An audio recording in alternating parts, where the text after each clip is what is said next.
Ang hindi ko makalimutan diyan sa Cabanatuan ay ang pamasahe ng tricycle nila diyan.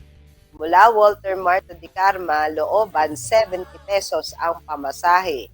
Mula sa Ay, Dicarma to bus terminal, ₱75 ang pamasahe.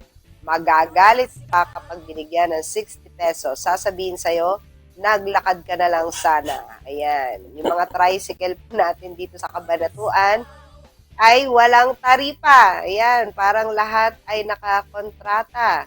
Ayan, calling-calling po sa ating pamahalaang panlungsod ng Cabanatuan. Naturingang tricycle capital po tayo pero hindi po maayos yung mga tricycle po dito sa Cabanatuan.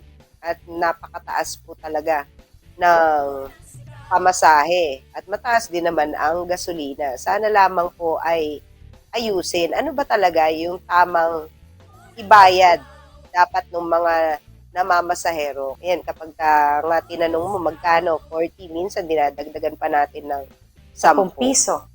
Kasi mahirap din para sa kanila sa dami ng mga tricycle dito sa Cabanatuan. May uunawaan mo rin kaya minsan nangungontrata, di ba? Maswerte na makadalawang biyahe yan.